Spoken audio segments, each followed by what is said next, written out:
Now the Antons Hardware channel focuses on sound and gaming with some sidesteps into hi-fi products, so gaming headsets are among my main interests. I've reviewed some great headsets like the Creative X5 Theater and the Corsair HS70. Some mediocre headsets like the Teugel Gaming Cage and the Audeze Mobius. And of course also some really bad ones like the Astro A40, which I think is one of the worst gaming headset and external dacs of all time. Audio drivers that couldn't reproduce audio correctly, a mixamp that distorted audio so much that even a 90s realtek codec would perform better, and a microphone that, well, made your voice sound like a wet towel. And to make matters worse, it was so expensive. For me, there was no other conclusion to take than, to be honest, and declare the A40 the worst headset of all time. Now, that review turned out to be one of the most controversial reviews I made, and even resulted in some hate emails. I never thought that a headset would be such a sensitive subject and that could spark so much hate. But my opinion still stands strong amongst the haters. And now I have another headset to add to the worst headsets ever. The Corsair Virtuoso RGB wireless XT high fidelity gaming headsets. Will the haters hate again?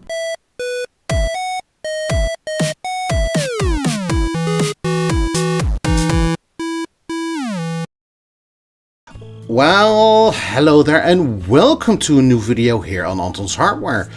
Now that I've already spoiled the conclusion of this video, let me tell you why I think the Corsair Virtuoso is such a bad headset. But let's be frank, it isn't A40 bad. That was, well, like next level bad. The Virtuoso definitely has some good points, so let's see why I'm so harsh on this product. First up, it's the specifications.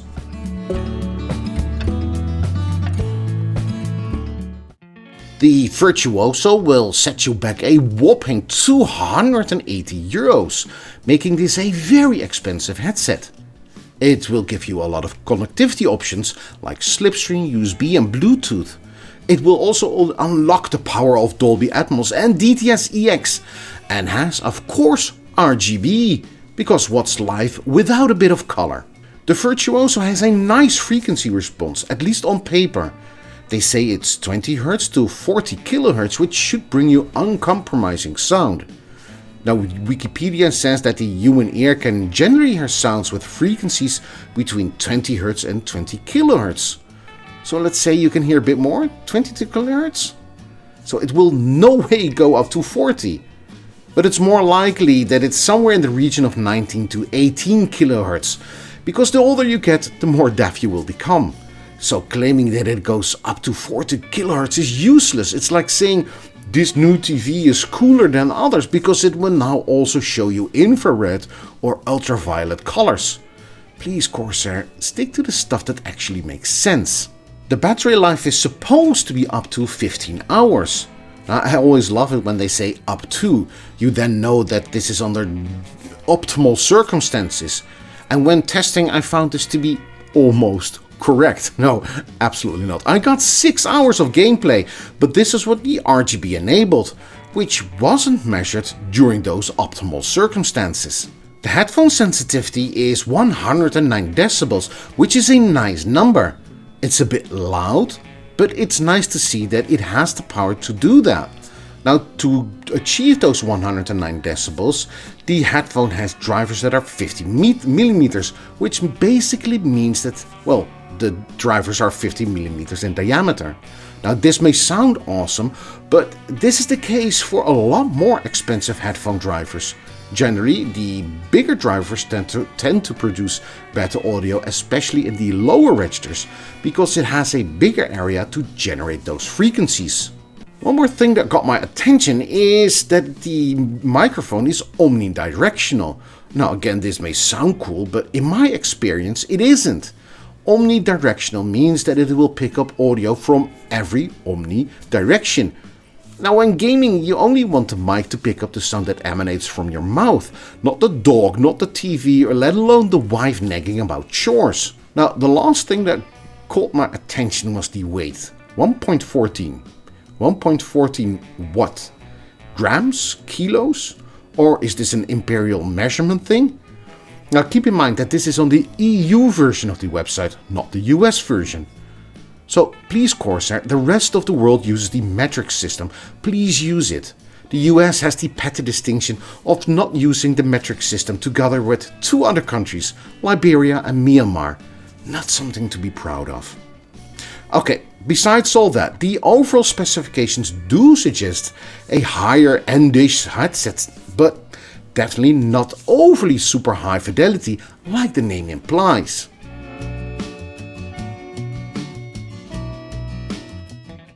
The connectivity is well taken care of. Normally it's just a wired connection or USB and maybe Bluetooth.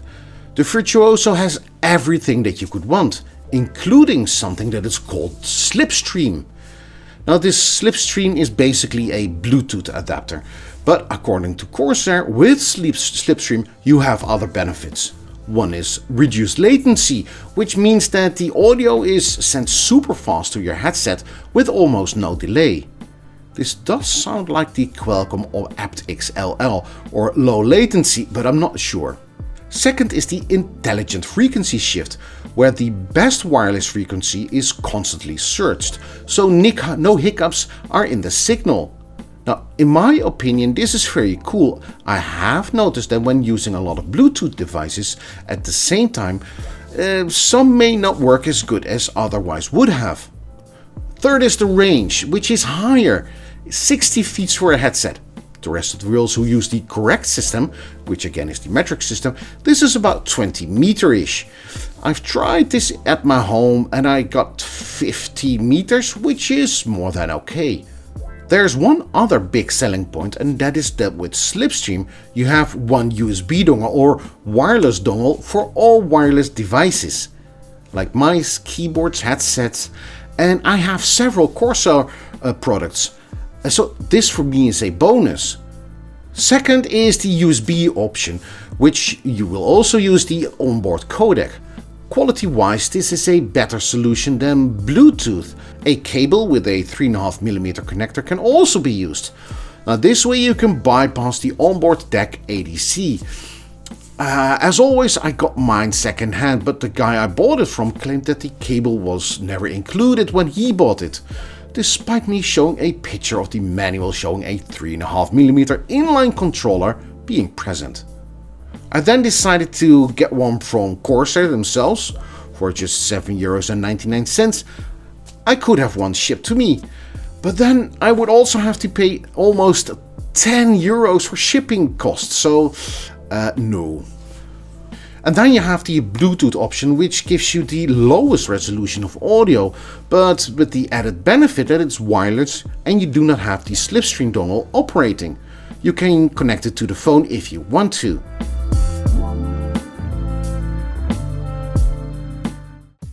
So for €280, what do you get? Now, for that price you will get a headset that is well built. It feels sturdy, solid, with a lot of aluminum integrated into the design. I have some headphones and headsets that look like they will fall apart just by looking at them. Now this isn't the case with the Virtuoso. It's very well built. The ear cups are made of memory pleather and are large enough to fit even my large ears. Now this gives you the feeling of luxury, a sense of airiness. Something that I also experience with the biodynamic headsets, which I venerate. So the Virtuoso will give you that high fidelity wearing comfort experience. The mic will turn red when the mic is turned off, but otherwise the RGB settings will come from the Corsair IQ software. Talking about RGB, on the sides there is a logo which will also use the IQ software. Now, as many of you know, I'm not a big fan of RGB on headsets. It drains battery and no one is going to see it anyways. Thankfully, this time it's just a delicate logo and not a full disco. But I would advise to turn it off to extend battery life.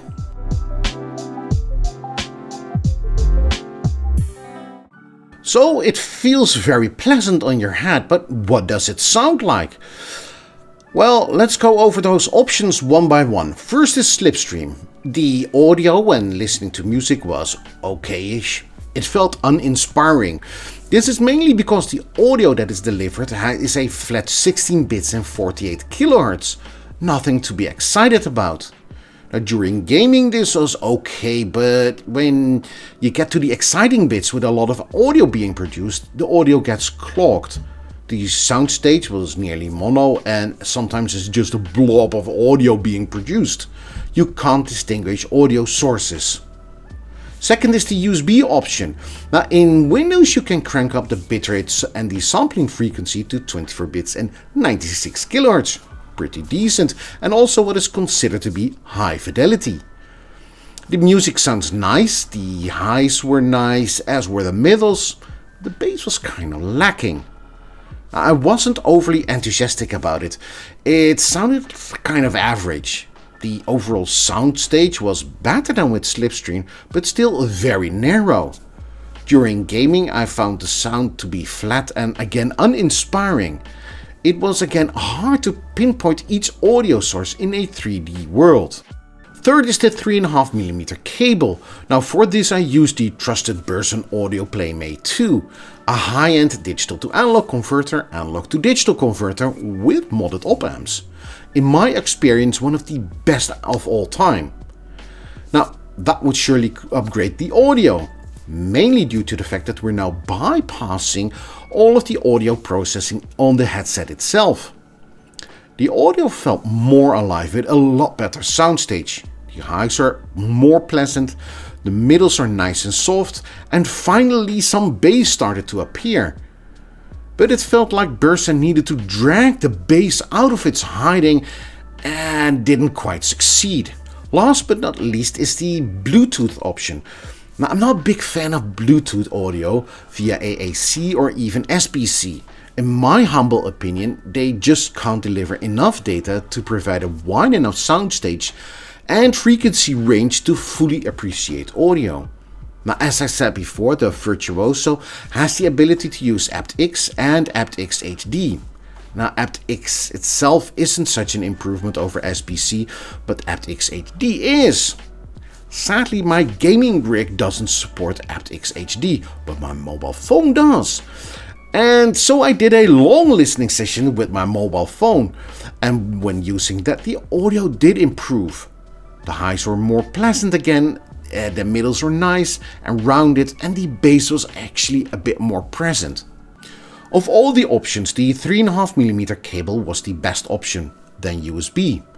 Both wireless options are worst options when gaming, but if you're using aptX HD, then I prefer that. Overall, the Virtuoso wasn't that virtuoso when gaming and also when listening to music. The highs and the middles were alright, but the bass was constantly missing. But it's a gaming headset and that's what it's supposed to do. Well, this is one of those comments I always get when I say the bass is missing from a gaming headset. But gamers want to be able to hear footsteps and explosions, it's only distraction. So why buy a €280 gaming headset and get the performance of a €50 El Cheapo headset? It just doesn't make sense to me. It's like buying a pizza without cheese and then having someone say that the cheese is only a distraction from the tomato sauce. No, audio has to come in a complete package, covering all frequencies. If you don't want bass while gaming because you think you're some sort of semi-pro Tarkov player, use an equalizer. I want cheese on my pizza, not because it's distracting, no, it's supposed to be there.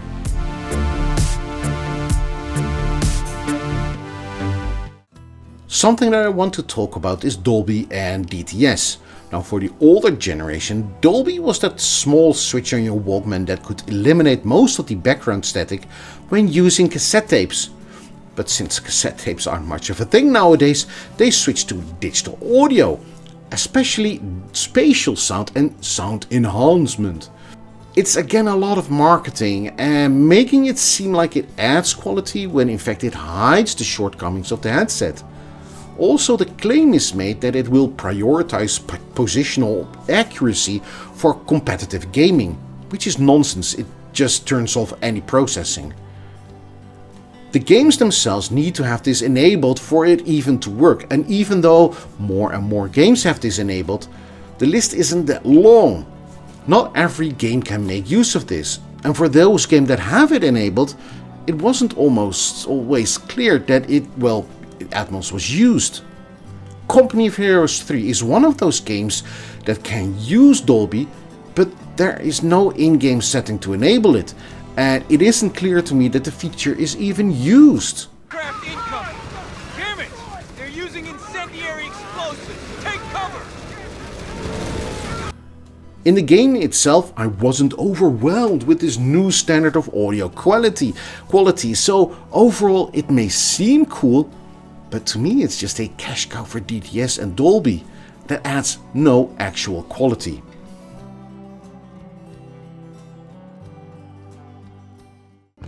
Okay, well, you already know my conclusion.